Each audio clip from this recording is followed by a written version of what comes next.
Hello, everyone. Welcome to Perty Nerdy After Hours, but sort of kind of before hours. A cozy, creative podcast with storytelling, world building, and nerdy rabbit holes that I like to go down. So, welcome. I have some really exciting news to start off with. I went to start my stream, and apparently, I am now a Twitch affiliate. I wish I had a sound bot that could like pew lots of confetti and yay da da da da da da da da da da. All right, so I'm so excited. Thank you to everyone who watches, who joins, who engages in my chat, who uses nerd power to make me eat jelly beans. Like it is I, it's like I summoned it. It's like I summoned it. Geeky just did it. All right. I want to start this podcast. Also, I want to make sure I'm centered in frame here. Um, Geeky, I swear. All right. Before I do all those redeems, I want you all to sit here in this moment and just be happy with me. Notice wrong side. My oh how logo. Oh, there we go. My wax on, wax off. My oh how logo is on my screen. If you do not participate in my writing streams, then you may not have heard. I am participating in 100 hours of writing, which is the weekend of July 10, 11, 12. We're going to talk more about that. I feel like I'm doing things out of order. It's the excitement, folks. I'm sorry. I'll talk about 100 hours of writing when we get to State of the Nerd. All right. I want to talk about what's lighting my bulb, but I need to do these redeems because Geeky apparently spent some nerd power. As you all should. I am not in any way complaining if people use their nerd power. Use that nerd power. Here we go. So, Random Bean, if you don't know, I do this on my writing streams. I have a bag of sugar-free jelly beans because gut issues. Have to have the sugar-free. But I really, really hate licorice. So, I don't eat the licorice in the bag, and I save them for the stream because then you all get to see me react to eating horrible licorice. So, here we go. I'm going to close my eyes. Let's see what we get today. I kind of have a feeling it will be licorice today. I had some jelly beans last night, and I purposely picked out, there was probably like a good 12 jelly beans that I picked out that I didn't want to eat. So, here we go. Oh, yes, I knew it. I just knew it. I knew it. It's licorice, folks. Last night, I had a good handful of jelly beans, and I picked out, oh, God, this is awful. It's like somebody tried to take medicine and, like, turn it into candy to fool you. And I don't like that feeling at all. It's a good thing I have coffee. All right. So I picked out like 12 jelly beans last night, the licorice, and put them aside. So I knew today I probably had a high likelihood of getting licorice. Thank you for redeeming that, says I, non-sarcastically at all. All right. Let's see. What else do we have in here? Oh, hydrate. Let me hydrate. Because we are podcasting today, I have my special Alice in Wonderland Drink Me cup filled with blackberry flavored water.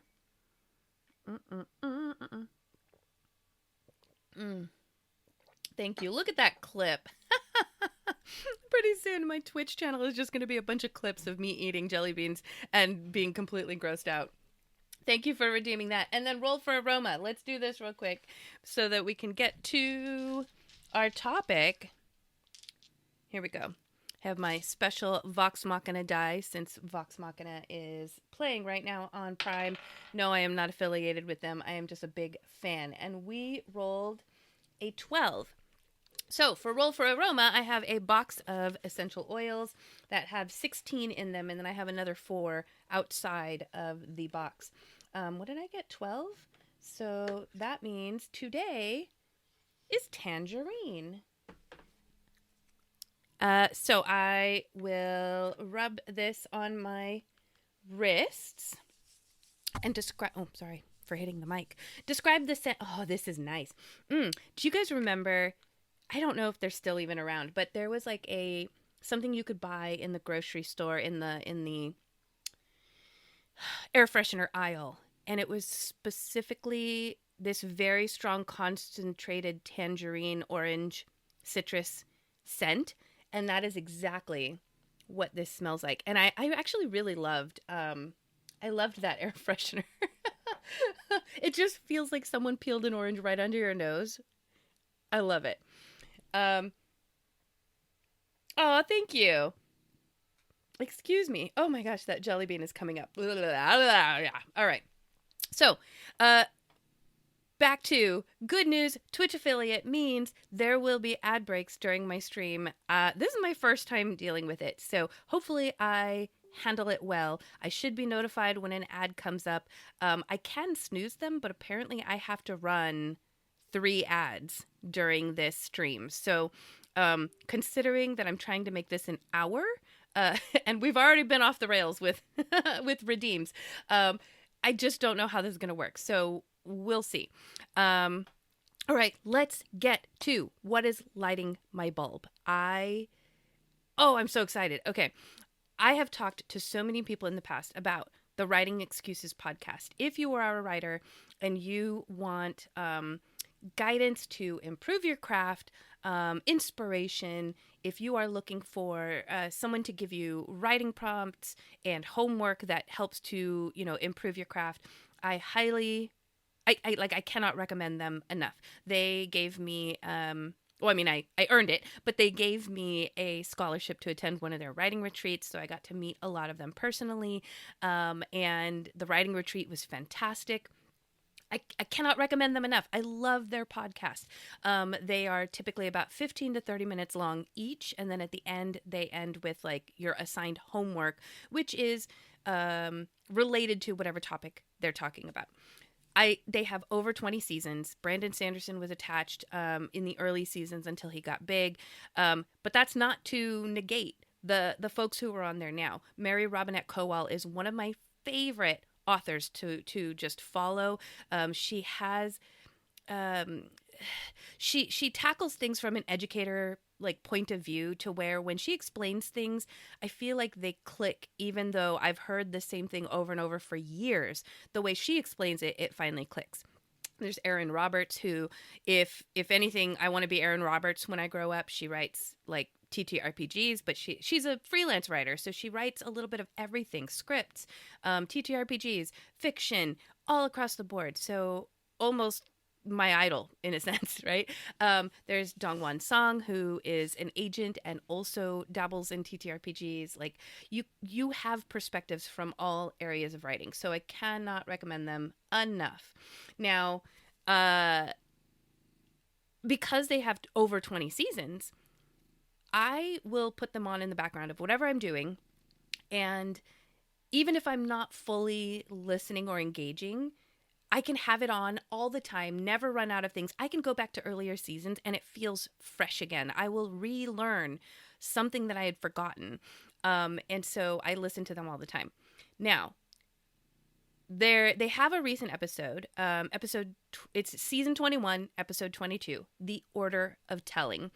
And I was listening to this while I was walking the dogs the other day, and it inspired me to think about how to apply this particular topic to tabletop role-playing. So the topic of the podcast was the order of the telling. It's talking about the sequencing, how and when the audience gets certain bits of information can alter the way the person experiences the story, right? The order in which information is presented in contrast to the order in which the events actually progressed. So, for example, if you walk into a room with a dead body, then, to you, you are experiencing this event by walking in and having seen this dead body. And then you will investigate or find data points that will then reorder the events so that you can see or learn. I'm not explaining this well. You will learn the order of events that led up to the dead body being in the room. So you almost kind of like you experience it, and then you backtrack, and then you move forward again to the event. So that is one example of like the sequencing of events.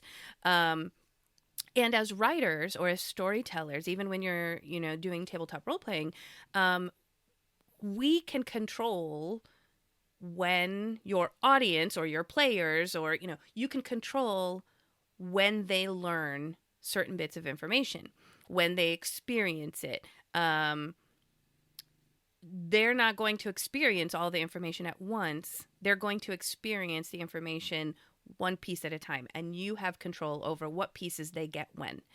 So let's talk about this a little bit. I want to try to find examples that I think the majority of folks will relate with. I think many people have seen the movie Memento. I think Memento is probably, to me, that was the first thing that I thought of when I thought about non-linear storytelling. If you haven't seen the movie, and I don't think this is spoilers, essentially the movie is kind of told in pieces backwards. You start with, like a man running for his life, and like someone's shooting him, and we don't know why. We don't know who these people are. Like, do we even care about these people? I don't know, but this person's running from being shot. And then at some point you hit the end of that scene, and now we go back to a scene that is chronologically before that scene. And so then by the end of the second scene, we now understand why the guy was running and why he was being shot. But then when you get to the end of that scene, we now go to a scene chronologically before even that one. And now we learn how he got from here to here. So it is just sections of time moving backwards, and eventually you learn the entire story. So in this particular case, it's not about it's almost like what happens. You see the ending already. So really the fun in the experience is trying to figure out, but how did we get here? Why are we here? That's where the fun is, right? So why would we want to tell a story in a different order than linear? I propose, as do they on the podcast, that linear storytelling, it's functional, but is it as engaging? I think not. I would compare it to when you have to eat for nutrition's sake versus eating something that tastes very good but is probably unhealthy for you, right? Like, if you had a personal choice, of course you're going to pick the donut over the apple. I don't know. Like if you had, let's take this even further. If you could take one pill that gave you all the nutrition that you needed for the day, or if you could eat the food that gives you all the same nutrition for that day, what would you do? I think most people would say, I want the food, because yes, you get the same nutrition, but you also get to engage in the taste, in the scent, in the texture, all of these things that you wouldn't get from that pill with all of your nutrition. So that is the difference between, I think, linear storytelling and non-linear storytelling, is you get all the same information in the end. But if you get the information in engaging ways and in certain times, you can increase tension. You can decrease tension if you need to. So for example, actually, no. Yeah. For example, okay, let's talk about Jaws, right? What's scarier, seeing the monster or not knowing where the monster is, right? So in Jaws, you could see the shark fin and go, oh my gosh, there's a shark in the water. But what if instead you're in the water and you see a body part float by, and then you see blood, a trail of blood in the water, and then you see the shark fin, right? There's all this data that is coming to you in sections that is like, oh, there's a question mark. Oh, there's blood. Oh, this is making me anxious. And now, oh, there is a shark fin in the water. Now I'm terrified. Whereas just seeing the shark fin from the beginning, which gives you the same information, there's a shark in the water, doesn't quite have the same punch emotionally, I would think. So I wanted to think about how we could apply this to our I mean, obviously this is great information to have when you are storytelling, whether you're fiction writing or game writing, of considering how and when you present the information to the audience.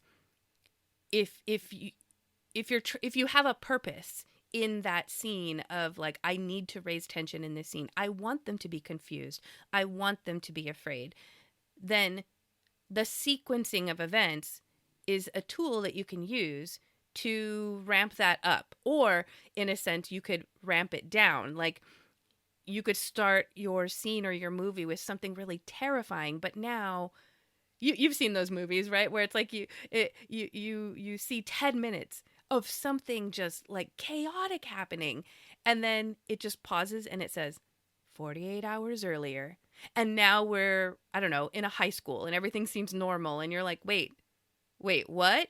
So again, you know where you're headed, and you can use the sequencing of events to go, okay, I'm going to drop you into this really terrifying moment.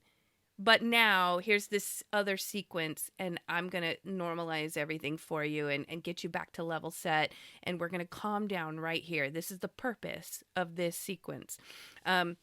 So if we think about how we want our players to engage with our adventure, I mean, I think it would be important to note, like, well, what kind of adventure are you trying to run? Are you trying to run a horror adventure? Then I think sequencing of events could play a very big part in ramping up the tension for your players. How? I guess here's what I wanted to talk about. This is what's lighting my bulb, but how do we do this? I think to some level we understand this by osmosis. I mean, we've watched enough movies to kind of have an idea of like the storytelling aspect of it, but how do we do this? So let's talk about this. World build. If we're talking about long form campaigns, right? You could have a session 0. And you could tell your players everything about your world. Everything. The history. All the many eons. The rises and falls of, kingdoms or queendoms, or all of it. Or you can tell them enough to get them started. And then you can choose to reveal bits of information when they go into a city. They can be witness to certain practices that then make them question and go, I wonder why they're doing that. And they start learning more about this region, the world. So that's one way that you could do this with TTRPGs. You could also, I think, this is probably like a bonus, a plus to it. But if you have long form campaigns where you have the players have characters and you have their character backstories, you can start weaving some of this into their character backstories, so that if in their backstory, I don't know, something about plants, about plants is in their backstory, then when they are engaging with the world, if you say that they notice someone, watering a garden, and oh, look, there's a very interesting looking plant you have never seen before. That is an entry point. That's, first of all, that's a like, ding, that person might be interested in that. Let's go engage with that piece of information. And then you can use that to now drop some lore in the world about plants or, whatever. And that gives you the opportunity to not necessarily dump all that information at once, but to do it in pieces and to draw them to it and have them want to be engaged with it versus just throwing it all at them at one time. So that's just world building in general, history, all of that. Let's talk about. I want to look at some of these movies and think about like lifting the structure and dropping it into a TTRPG. So, Memento. We already talked about Memento. Can we run an adventure in sections of time that go backwards? I think it could be a little hard to track, maybe. And I know some people, like my husband, for example, will have a hard time with certain movies if they're not very good at relaying the information clearly so that you know when and where you are. He'll struggle with some of those movies. So I would probably think about talking with your players and seeing how they feel about it. And then also, as the person running the game, just being very careful. And I would almost say you would probably want to lean on the side of over communicating details rather than under communicating, because you think that that's going to add more tension. In situations like this, I think the more information they have, the better they will be able to engage with it.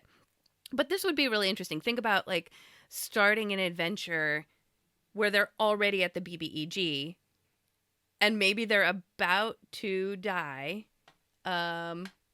I should be making sure I'm keeping track of the time for ads. Okay, so we have about 6-7 minutes.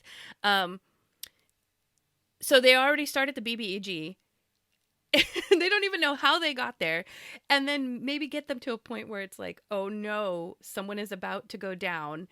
And then you just pause and say, okay, now we're here. And everyone is in a town.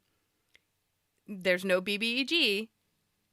And so there might be this really interesting tension of like, they know they probably know they're one scene away, if you will, from getting to the BBEG, but now they don't know how they got there.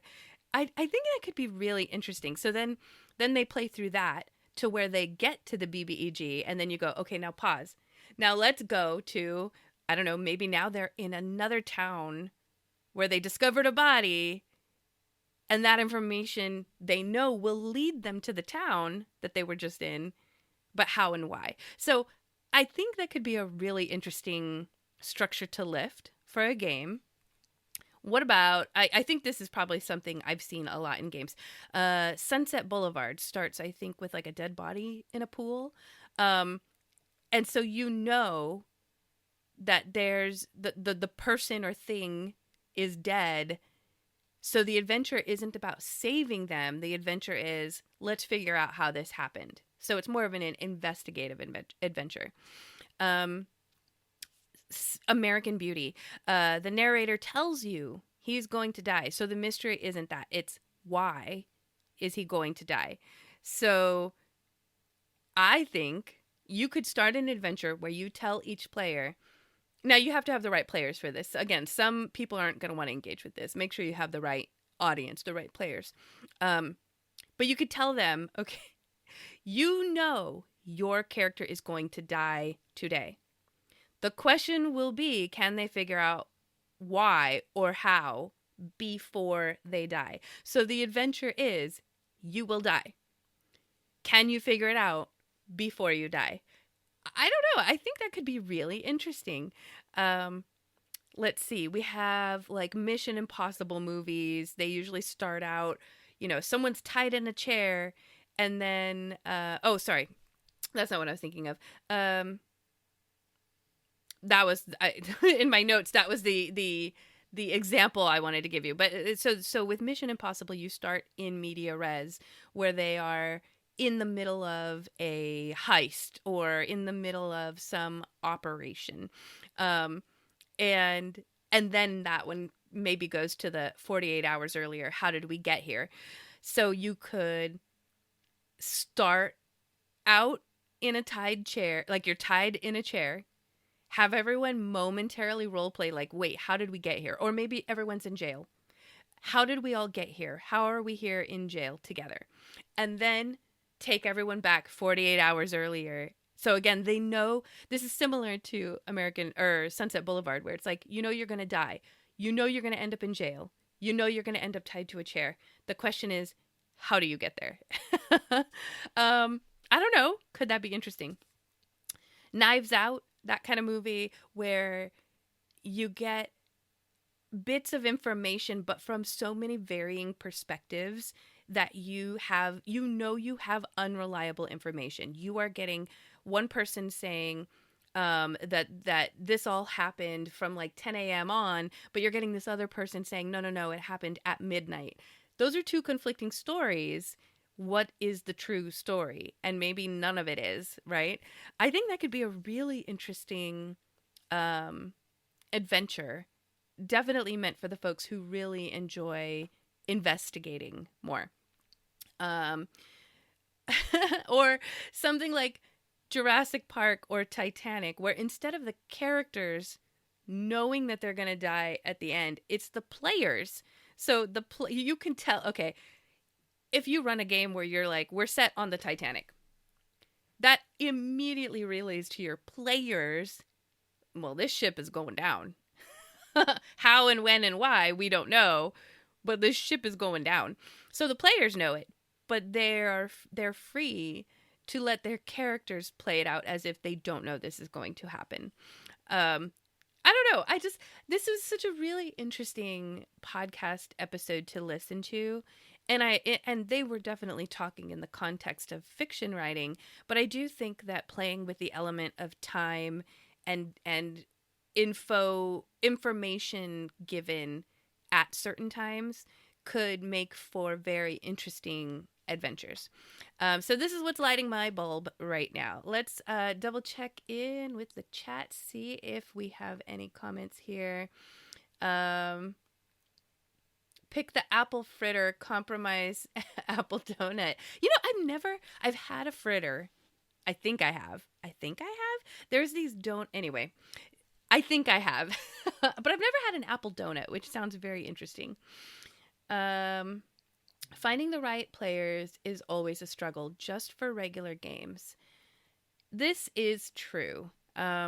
So really, I would just say, you know, make sure for something like this, which is, you know, non-linear storytelling, non-standard gameplay, as long as all of that is being communicated up front, at least, you know, they've been made aware and they can choose to opt in.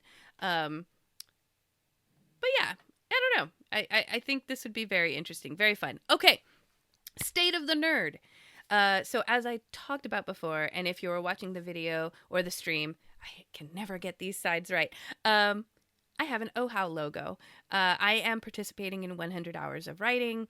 I plan to be doing a charity stream during my stream for OHOW. I'm going to be raising funds for Operation Literacy.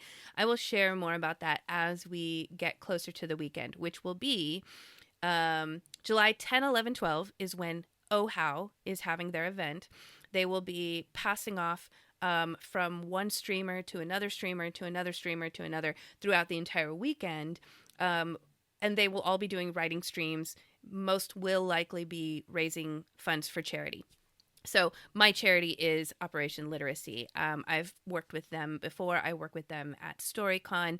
I believe in their message, and I love working with the kids.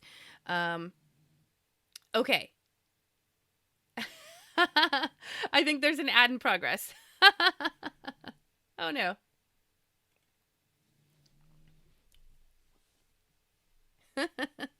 There's 1 minute left of this ad, so I'm either talking to no one or I am talking to someone.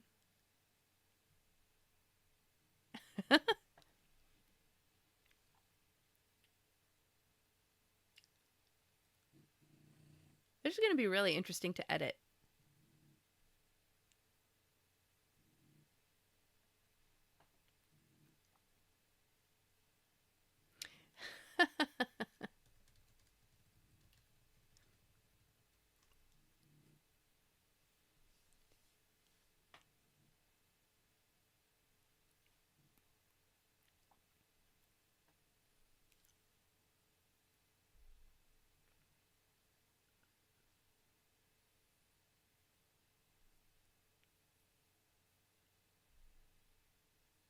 We have 10 seconds.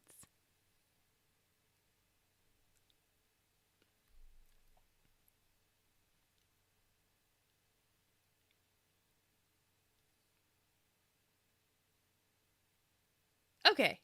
I think we're back from an ad. I missed when it started, so I don't know.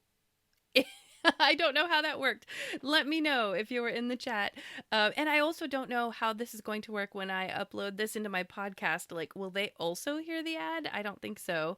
So then I'm going to have to start working on cutting out pockets of silence, or I'm going to have to do something during the ad break so that the folks who listen to the actual podcast aren't just having like a minute and a half of silence. This is so wild.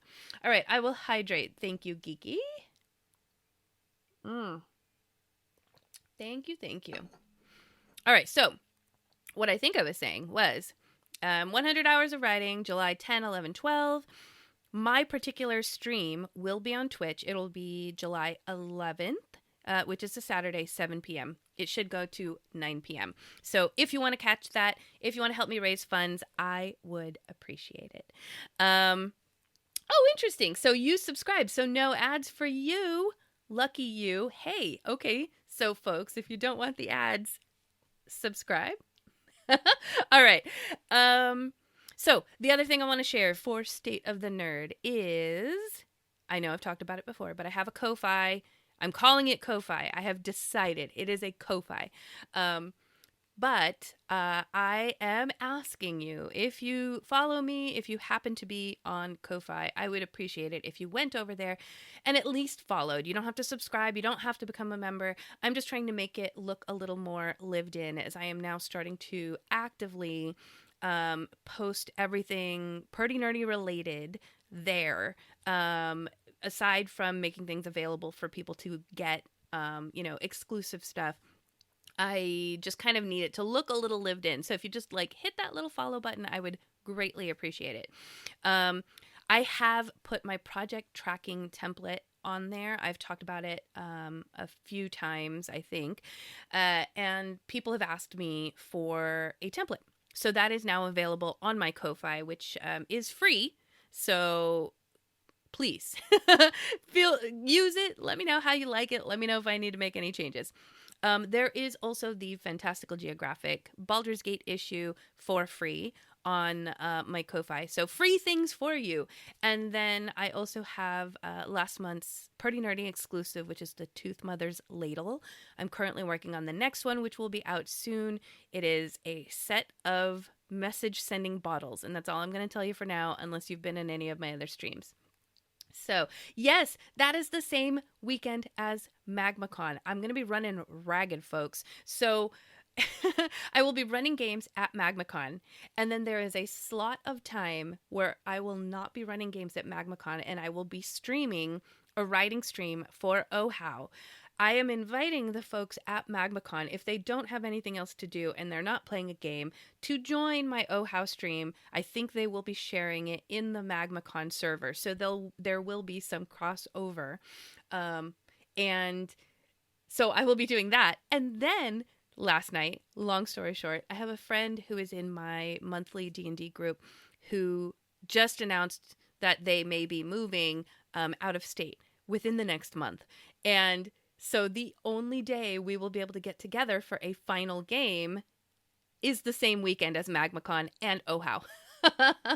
So essentially, I will be running straight from that stream, that Oh How stream, to a D&D game. It's going to be a very busy weekend, folks. So, will that be burning a stream if you cross over? Might need. What do you mean? Wait, now I'm confused. What do you mean by that? Or is this a funny thing? I just want to make sure I'm not going to ruin anything. All right. Let's get to some Ad-Hoc Hooey. So, oh no, I don't have a dice prepared. A die. So, I was working on stuff for Sunmore, which is a pirate island. And I had everything put together for Ad-Hoc Hooey for some pirate nonsense, pirate world building. And then I thought to myself as I was putting my outline together, why am I going to toss that all away just to create a whole new set of data when we only got one adventure out of all of those options?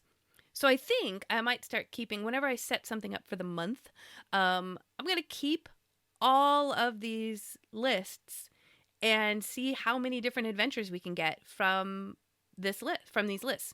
So if you were on the stream last week, you might remember the setting options are a pirate haven, a naval blockade, a ghost ship, a tropical island or atoll, lighthouse on the rocks. Now, we got that one last time, so if we roll that one this time, I might eliminate it. And then floating market. I kind of secretly hope we get floating market. There's something I want to do with that. So those are the setting options. Let's see what we get. Number 1. So it is a pirate haven. Now, what is a pirate haven? What constitutes a pirate haven? That's a good question. I don't know. Let's find out. Let's talk about it. Because essentially, to me, a pirate haven would be, this is where the pirates are living, or this is where the pirates stay when they are like, anyway. Rum is needed for sure. So let's see here. Uh-oh. All right. I rolled without even going through what plots were because I got sidetracked for a second. Okay, here are the plots. A notorious pirate captain has vanished, leaving behind a treasure map split among rival crews. Plot number 2. Strange lights beneath the waves are luring ships onto hidden reefs. Plot number 3. A naval fleet has quarantined an island, and no one will say why. We got that last time. Again, I might eliminate it if we get it this time. Geeky just redeemed dramatic reading. Here we go. Plot number 4. An ancient sea god's prison is beginning to crack. Plot number 5. Entire ships are disappearing without leaving a single survivor or clue. Plot number 6. A mysterious fog bank has begun to appear every night. I will continue with more dramatic reading because I don't think that was as good as I probably could have done. But those are the 6 plots. Let's figure out what that is real quick. And that is number 6. A mysterious fog bank has begun to appear every night. What will the pirates do? What will the pirates say? One thing is for certain. This fog is going nowhere. There we go. I feel better about that. All right. Oh, I'm such a dork. All right. Encounter. We have encounters. So encounter number 1 is a boarding action, meaning boarding someone's boat or boarding, I don't know, we'll see. So that would be some kind of combat. Encounter number 2 is some kind of storm navigation skill challenge. We already got that one last time.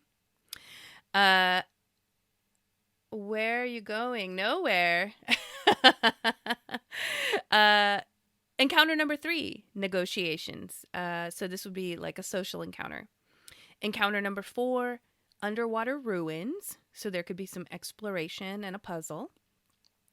Encounter number 5, chase through a coral maze, which I love chase scenes. And then encounter number 6, sabotage before dawn. So some kind of stealthy social encounter maybe. All right, encounters. Let's see what we got. Number 3, negotiations. All right, so this is where I like to stop before we roll the rest, which are NPCs and loot. So we have setting, Pirate Haven. The plot, a mysterious fog bank has begun to appear every night. At the Pirate Haven or somewhere else? Where is this Pirate Haven? I'm going to put a pin in those. Okay, and then the encounter is some kind of negotiations. Okay. Here's where my brain is going. Right now, Pirate Haven is an island. But we'll see. Right now, it's kind of loosely shaped as some kind of island. Actually, I think maybe let's talk about some caves in the island. You know, like what I'm seeing is like if you were to walk the beaches of this island, you would come across what looks like a little I don't know if rivulet is the right word I'm thinking of, but like a little river, kind of rocky, kind of sandy, that kind of leads out into the ocean. And if you were to follow that river in a little bit, it would widen and eventually lead to a cave system. I like this for the pirate haven. This could be like a hideout, not necessarily where they live, but it could be, you know, oh, we're running from the cops, gotta find a place to bunker down for a bit. So, oh, you know, or this is where we hide the goods that we are smuggling. Let's pull into, I don't know, port. There's no port here, but pull in, drop this stuff off in the cave, and then let's go back out. So there's a pirate haven in a cave. And I like this because there could be pirates in this cave that are hanging out for a while, laying low. And now this mysterious fog bank has begun to appear every night, to the point where it almost seems like it enters the cave. Like if they wanted to leave the cave at night, they couldn't, because the fog would be so thick. And it definitely feels very mysterious. And here's where I think the negotiations come into play. What I'm thinking is, I mean, obviously this fog is mysterious. It's come out of nowhere. It is being caused by someone's. It's like a something, like something living, but not necessarily humanoid. I think maybe this thing isn't even aware that it could be creating this fog bank, or maybe it creates the fog bank as like, this is a way to hide what we are. I almost kind of imagine like alien-like creatures, which is weird. I don't know why my brain is going there, because I'm on a pirate island. I don't know, pirates and aliens, but that's where my brain's going. Something alien-like, something like an aberration, something out of this world. That is what I'm thinking.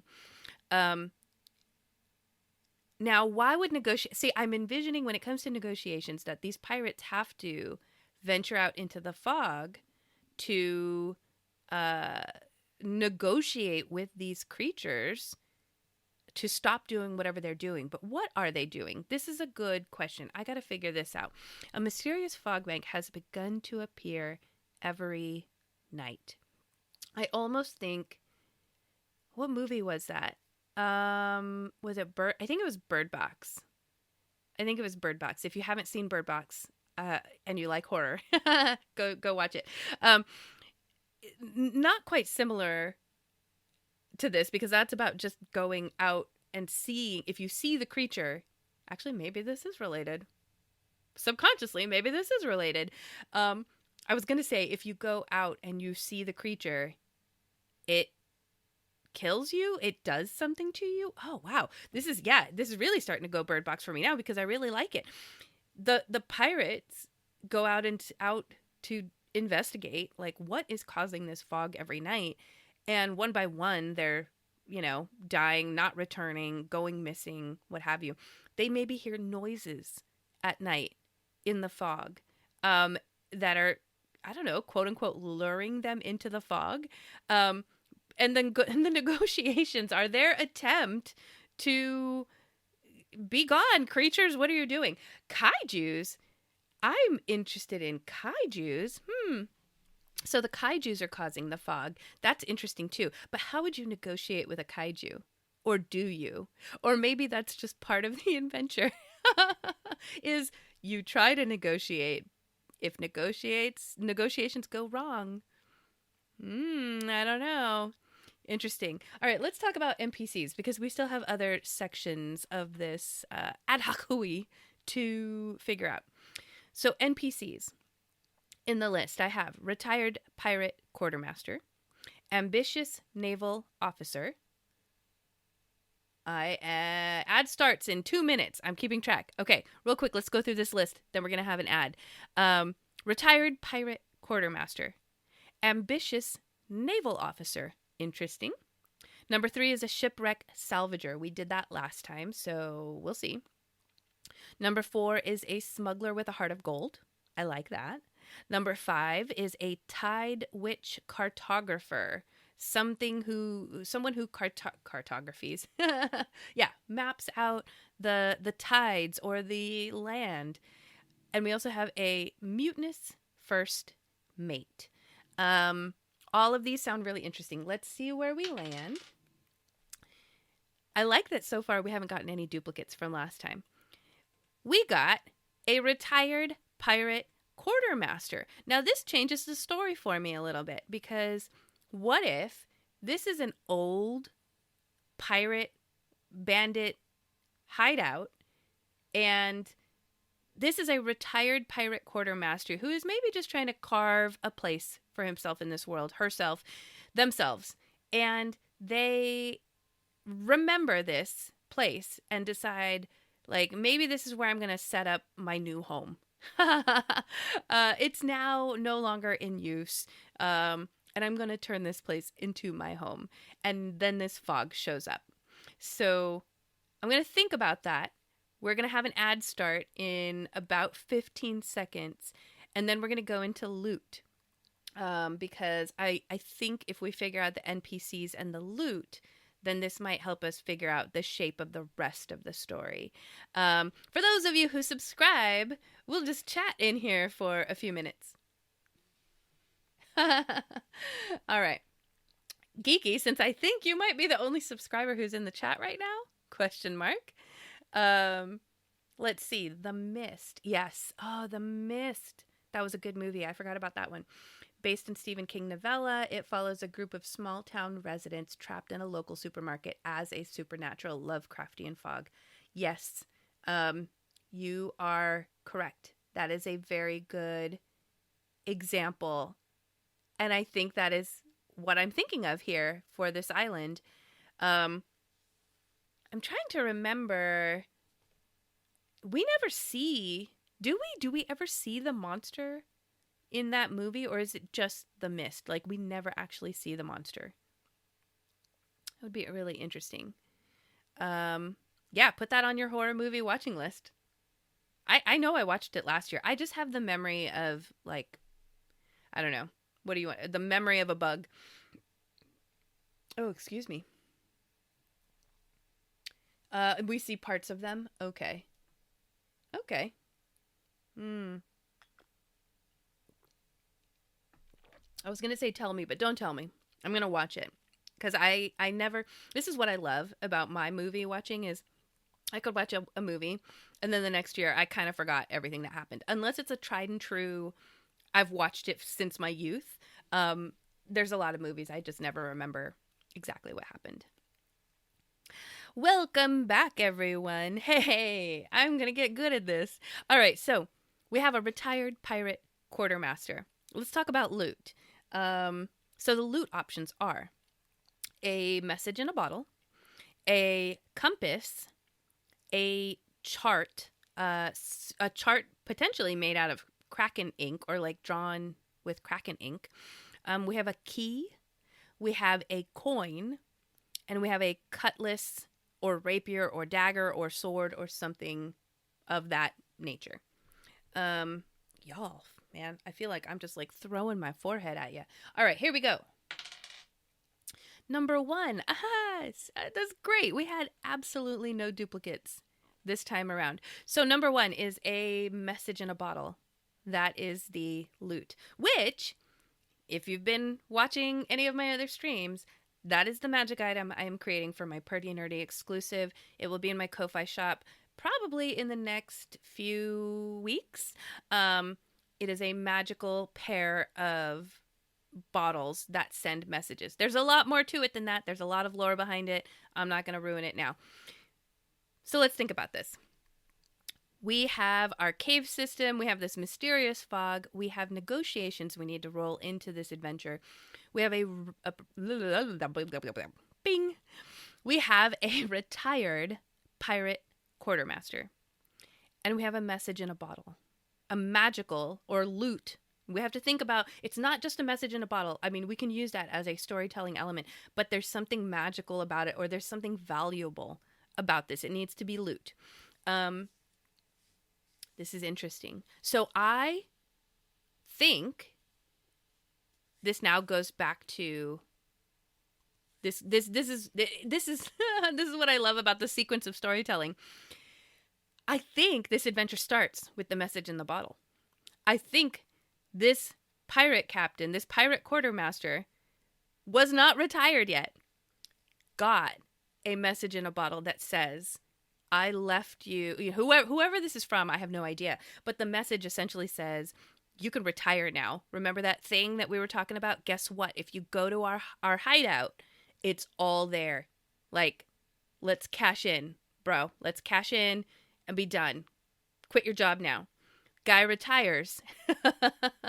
This is not an adventure, actually. This is now fiction, but you could turn this into an adventure.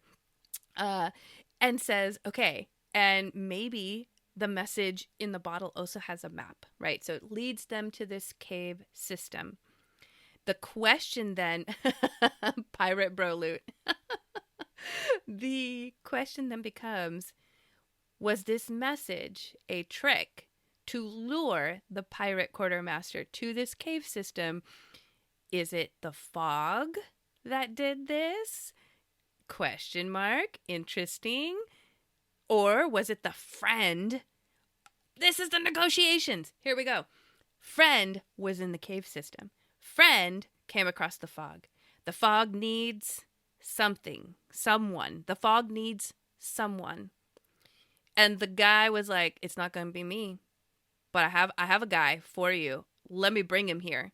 Sends him a message, and this has all been a trap the entire time. Now the pirate quartermaster comes in. There's fog. There's voices. People are screaming and dying. The other people in the cavern. I guess there has to be other pirates somewhere. Or maybe there's other people who followed this guy and was like, oh, he just quit his job. He's onto something. Let's follow him. And now those people are dying in the fog. This is all very interesting. I love Ad-Hoc Hooey. I just love this. So many stories, all from the same set of data, list of data. Anyway, all right. So take with that what you will. Steal it for your adventures. Steal it for your writing. Have fun with it. That was so much fun. You know what I might start doing on my Ko-Fi is sharing what we came up with when we do these Ad-Hoc Hooeys. I love that. Okay, community topic, because we only have a little bit of time. So if we're going to keep this under an hour, yes, we only have a little bit of time. So I want to look at fictional main characters and do some analysis, because I'm going to be writing my first lit RPG novel in the fall, and I am very aware that I struggle with writing characters. So I thought it would do me some good to spend some time analyzing, what do I like from my main character? What do I not like from my main character, and why? And how can I use this when I start writing my novel?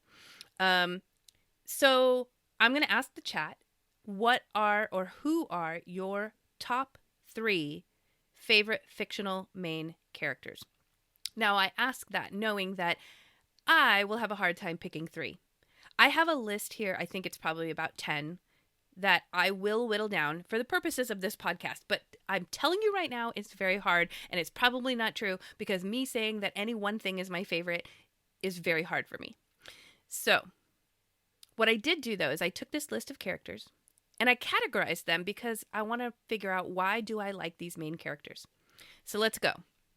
Here are my 1, 2, 3, 4, 5, 6, 7, 8, 9, 10. My 10 favorite main characters. John Wick came to mind first. Hold that thought. Just remember John Wick.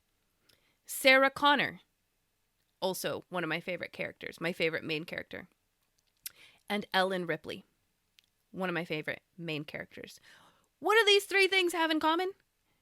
in my brain, they are badass characters with potential like revenge plot lines.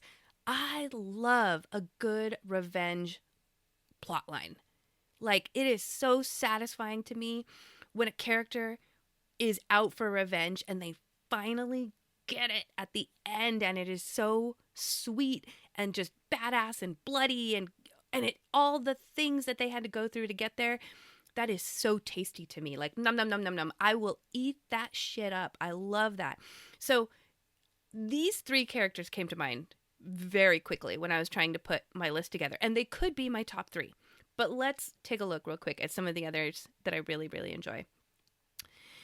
Han Solo, another favorite main character. Indiana Jones.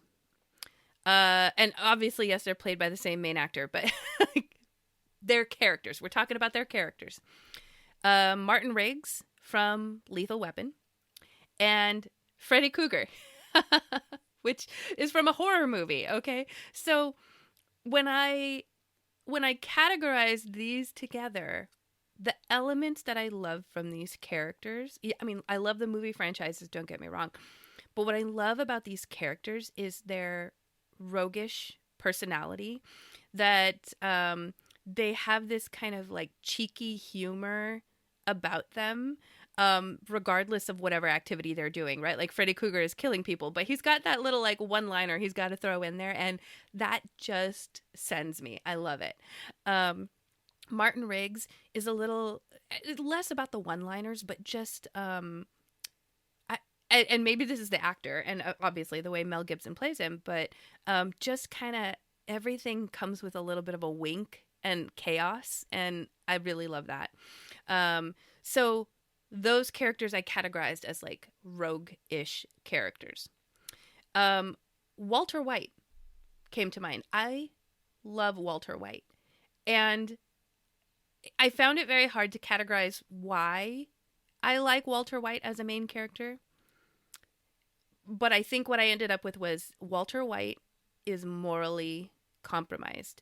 Walter White is supposed to be the protagonist of the story, of the whole series.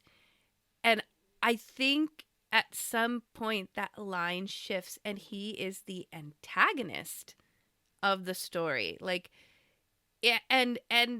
but as viewers, you still see him as the protagonist, but really he's the antagonist. And that's what I think I really like about this character is he could be doing the most horrible things, but you root for him as a main character. And I'm not entirely certain why. Other than, like I said, right now, what I've attached to this character is I like the fact that he is morally compromised. He is a good guy doing bad things for a good reason, so he thinks. And I like that. And then these two other characters are... Okay, one is a definite. Spock. I love Spock. I love Spock. And I guess, I don't know if you could categorize him as a main character, but I do. I don't think he has a second seat to Kirk. I think he is at eye level with Kirk. So I consider him to be a main character. I had brought up in one of my chats R2-D2, but I think R2-D2 is not a main character. If you were to put R2-D2 up to Luke Skywalker, I don't think they are at the same level character-wise. So I did not add R2-D2. If I could, I would have. And when we talk about side characters, trust me, R2-D2 will be there. So Spock to me is a main character. And this next one, I hesitate. Again, almost for similar reasons as R2-D2. Ross Geller from Friends. When I watch this show, I think there's something... I actually find a little bit of myself in every one of those characters, and that is an ensemble cast, and I think that is intentional that they do that. But there's something about Ross Geller that I really love. I love and hate the character, because he's very nerdy, and then sometimes he's too nerdy. So there is a line, but of all those characters, he is my favorite? Ugh, question mark? I don't know. So, but to compare Spock and Ross, I think I categorize those as nerdy characters. So, my list: John Wick, Sarah Connor, Ellen Ripley, Han Solo, Indiana Jones, Martin Riggs, Freddy Krueger, Walter White, Spock, and Ross Geller, who, again, arguably, not sure if you can say main character when there is an ensemble cast and they are all main characters. So, if I were going to pick my top three, I have to go with the first three that I mentioned. John Wick, Sarah Connor, Ellen Ripley.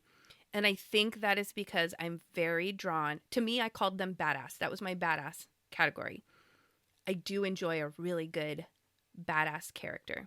Now, if I were to analyze this for the purpose of creating a main character for my lit RPG, I have to think about this, right? Like, what do I love about John Wick? John Wick, the story starts with, like, he's out. I'm sorry, spoilers. Spoilers if people haven't seen these movies. But John Wick, he starts as someone who was an assassin, no longer an assassin, and we get to see his, like, everyday, daily life, in a sense. His wife died, and he got a puppy, and that's his life. But he's no longer an assassin. And then something happens, and now it's a revenge story, and it just starts off. Now, let's not talk about the plot. I want to talk about the character. All he wants is to be left alone, but he cannot let it go. He has a grudge. And I really admire, what I love about the character is he looks so stoic, and you can tell that he really doesn't want to do this, but he will. But he will. Don't you F around. He will. I love that in a character. So I'm thinking about this as I'm creating my character for a lit RPG, which is interesting because if you read a lot of lit RPGs, which, I mean, I've been exposed to a lot. Have I read a lot of them yet? No. Need more time in the day. But Dungeon Crawler Carl kind of has these moments where he has the saying, like, you will not break me. And that saying alone kind of touches on this, like, revenge spectrum. And I love when he gets like that. So things to think about. Sarah Connor starts out as the most timid woman and then becomes a badass. And I really like that. I really like that. Ellen Ripley, almost the same thing. I mean, Ellen Ripley in the very first movie, I want to say, like, she was just like any other character. Like, the only reason I hate to say extremes. The only reason I pay attention to her character now in the beginning, in those first movies, is because I know where that character leads. But if you were fresh, had never seen these movies, and then you watch the first movie, she seems like any other character until she isn't. So I think this is where I'm ending, because I want to make sure I'm wrapping up, and we're also about to hit an ad very soon. So 1 minute, I'm going to wrap this up. I think what I want for my main character to pull from these main characters is we're going to start with something standard, and something's going to happen, and now we have revenge. So I'm going to keep that in mind. That's what this character analysis was for. I appreciate you all being part of this. I don't want to just jump. Do I jump off in 46 seconds? I guess so. So, hey, everybody, let's wrap this up. Encouragement of the day. I highly suggest you check out Writing Excuses, even if you are not a fiction writer. There's so much there, food for thought, and I support them and I love them. That is my encouragement of the day. I appreciate you joining my After Hours podcast, and I hope you all have a wonderful, wonderful weekend. I'm going to be streaming a writing stream in just a little bit. I'm going to get off of this stream, and then I'm going to start a writing stream. So if you want to stick around for like 10-ish minutes, this stream is going to be right back on. All right, I love you all. Have a wonderful weekend.